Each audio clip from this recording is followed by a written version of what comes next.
Chicken எடுத்து இந்த மாதிரி ஒரு வாட்டி செஞ்சு பாருங்கள். அதுக்கு நான் 1/2 கிலோ சிக்கன் எடுத்திருக்கேன். அதுக்கு தேவையான பொருட்கள்: சட்டி அடுப்பில் வச்சுக்கோங்க, ஒரு பெரிய வெங்காயம், ஒரு பச்சை மிளகாய், ஒரு தக்காளி, 3 பல் பூண்டு, ஒரு துண்டு இஞ்சி, ஒரு சொட்டு கருவேப்பிலை, 2 பட்டை, ஒரு தேக்கரண்டி சோம்பு, ஒரு கொஞ்சம் மிளகு, கொஞ்சமாக ஜீரகம், தேங்காய் சுட்டு வறுத்து நல்ல எண்ணெயில் வதக்கிக்கோங்க. இது பேஸ்ட் பண்ணி அரைச்சி எடுத்துக்கலாம்.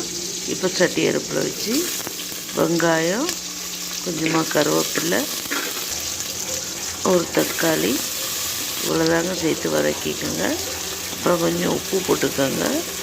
கழுவி வச்சுருக்கிற சிக்கனை இதுக்குள்ளே சேர்த்துக்கோங்க.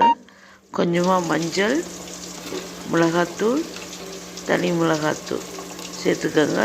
அரைச்சி வச்சுருக்கிற பேஸ்ட் இதுக்குள்ளே போட்டு நல்லா வேக வச்சு எடுத்துட்டிங்கன்னா சூப்பராக இருக்கும். உண்மையாகவே சொல்கிறேன், அவ்வளோ டேஸ்ட்டாக இருந்துச்சு. நீங்கள் வேணால் ஒரு வாட்டி ட்ரை பண்ணி பாருங்களேன். இந்த வீடியோ உங்களுக்கு பிடிச்சிருந்தா லைக் பண்ணி, ஷேர் பண்ணி, கமெண்ட் பண்ணுங்கள்.